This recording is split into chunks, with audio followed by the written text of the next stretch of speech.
Bonjour à tous et bienvenue dans cette vidéo où nous allons explorer en détail le programme du module structure de la matière destiné aux étudiants de première année tronc commun sciences et technologies des hydrocarbures de l'université Mohamed Bouguerat de Boumerdès.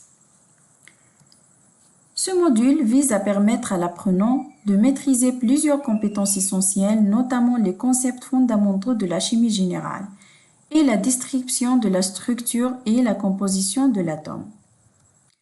La chimie est la science qui étudie la composition, les propriétés et les transformations de la matière.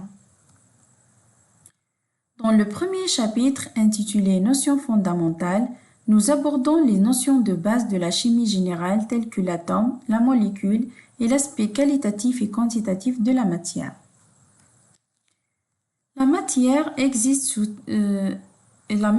tout ce qui possède une masse et un volume. La matière est formée à partir de grains élémentaires, qui sont les atomes, et un ensemble d'atomes constitue une molécule. Les changements d'état de la matière sont dus au changement de l'état physique de la matière. La matière existe sous 3 états différents, l'état liquide, l'état solide et l'état gazeux. En ce qui concerne la classification de la matière, nous avons l'aspect qualitatif de la matière. La matière est classée en corps purs qui peuvent être soit simples ou composés, comme elle peut se présenter sous forme de mélange homogène ou hétérogène. Quant à l'aspect quantitatif de la matière, nous avons le nombre de moles ou la quantité de matière qui est le rapport entre la masse du composé et sa masse molaire. La concentration molaire ou molarité, qui est le rapport de la quantité du soluté par le volume de la solution. La concentration massique ou pondérale, c'est le rapport entre la masse du composé et le volume de la solution. La molalité, c'est le nombre de moles du soluté par kilogramme de solvant. La fraction massique, c'est la masse du constituant sur la masse totale du mélange. Elle est donnée en pourcentage.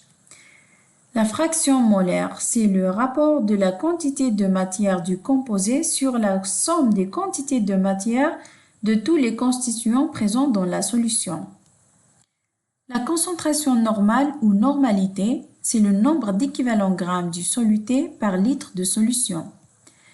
La densité, c'est le rapport de la masse volumique de la solution et son solvant.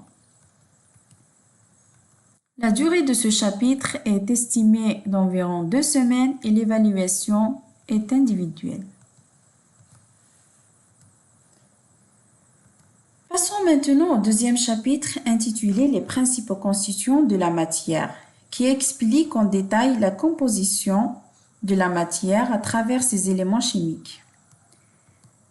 La matière est composée d'atomes. Celui-ci est composé de protons, neutrons et électrons. Le noyau de l'atome est composé de protons chargés positivement et de neutrons sans charge, tandis que les électrons sont éloignés du noyau et sont chargés négativement. L'atome est représenté par le symbole X.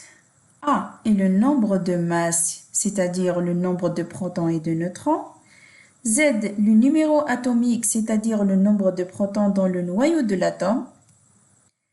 Passons maintenant aux isotopes. 2 atomes sont dits isotopes s'ils ont le même nombre de charges Z, mais différents par le nombre de masses A, c'est-à-dire ils ont le même nombre de protons, mais un nombre de neutrons différent. La durée de ce chapitre est estimée à 3 semaines avec une évaluation individuelle. Dans cette vidéo, nous avons abordé l'essentiel du chapitre 1 et 2 du module structure de la matière. Nous arrivons à la fin de cette vidéo. Merci pour votre attention et à bientôt.